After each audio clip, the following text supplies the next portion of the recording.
Ang latest, ang hottest sa showbiz and entertainment. Heto na sa Ang Pilipinas Ngayon.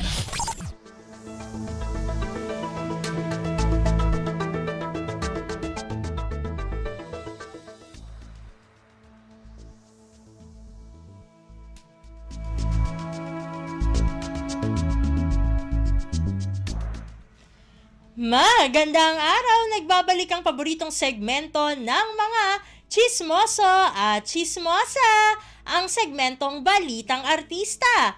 Narito muli ang inyong chika Dora Steph Vicente upang hatid ang mga pinakamaiinit na showbiz balita para sa araw na ito. Hindi ko na patatagalin pa ang ating introduction at simulan na natin ang ratsyada ng mga chika. Inamin na nga ni Jericho Rosales na 44 years old na nasa dating stage na sila ni Janine Gutierrez na 34 years old. So meron na silang kumbaga 10 years na age gap. Akala ng lahat si Catherine Bernardo ang pinopormahan nitong si Eko. At yun na nga, ito ang naging diretsahang sagot ng kapamilya actor nang tanungin siya tungkol sa real score sa pagitan nilang dalawa ni Janine. At yun na nga, tinanong pala itong si Jericho ng vlogger na si Bix Almacen sa junket para sa Lavender Fields, ang upcoming teleserye ng ABS-CBN na pinagbibidahan ni Jericho, Janine at ang nag-iisang si Jody Santa Maria. Sagot ni Eko, quote-unquote, you know, finding each other like fun people, hanging out, getting to know each other, dating. Sabay balik tanong ni Jericho, quote-unquote, ano yung hinihintay niyong word? Ano yung bago na word sa Gen Z? What's the alpha version? Hanging out ang maririnig na isinagot ng ibang vloggers pero tila ang hinahanap na salita ni Jericho ay situationship. Naku, alam pala yun ni Eko, no? Ilang beses na mataang magkasamang nagde-date sina Jericho at Janine noong Hulyo. At yun na nga, kumalat sa SOCMED ang litrato nilang magkasamang nanood ng sine sa mall sa Makati at namasyal sa National Museum sa Manila. No? Alin kaya sa mga National Museum yon, no? Kasi di natin knows, baka sa fine arts, baka sa natural sciences, sa anthropology, alin ba doon? San ba doon?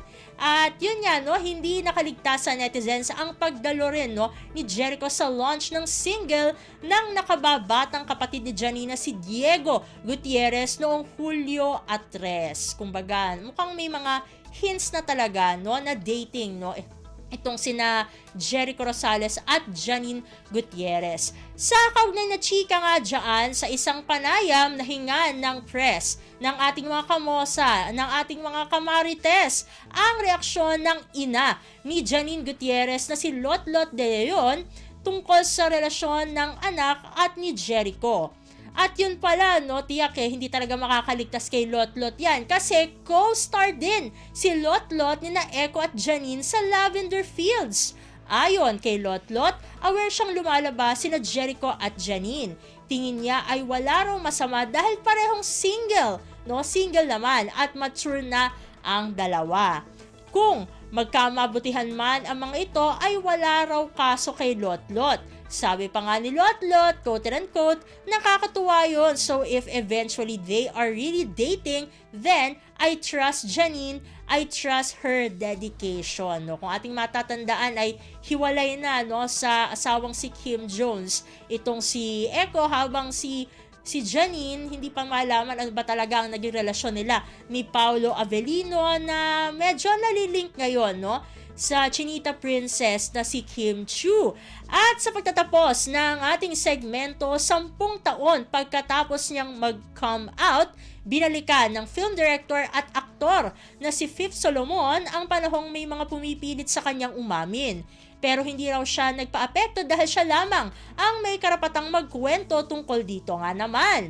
Sa Instagram nitong Martes, Agosto 13, ibinahagi ni Fifth kung paano siya nag-come out. Ang mensahe niya ay para sa mga taong headline lamang umano ang binabasa. Nabigyan daw siya noong mag-come out nang maging housemate siya sa Pinoy Big Brother All in noong taong 2014, no? So mukhang gusto siyang iparehas, no, kay Bibi Gandang Hari na umamin din, no, nag-come out sa PBB. Sabi nga ni Fifth, as published po, no, quote and quote, 10 years ago, I was 22 years old when I entered PBB. Very thankful dahil dito ako nagka-chance to own my coming out story sa aking own time. I had the chance to have a platform and to have a deciding factor when to come out. Dahil nga nakwento ko sa ibang senaryo sa buhay ko at buhay ng marami pang LGBTQIA+ members, pinipilit tayong mag-come out. Malaki ang pasasalamat ni Fifth sa pamunuan ng PBB dahil hindi siya pinilit umamin noon para lamang pag-usapan ang naturang palabas. Kusa raw niyang ginawa ang pagka-come out. Aniya, quote and quote, but with PBB, hinayaan nila akong magdesisyon sa sarili kong coming out story.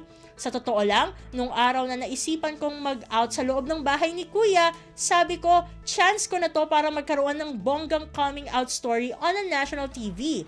Hours before ako mag-out sa loob ng bahay ni Kuya, nagdamit ako, nagsapatos, gulat si Kuya, mag-out na pala ako. I wanted my coming out story to be memorable, slayable, and iconic. Ayan.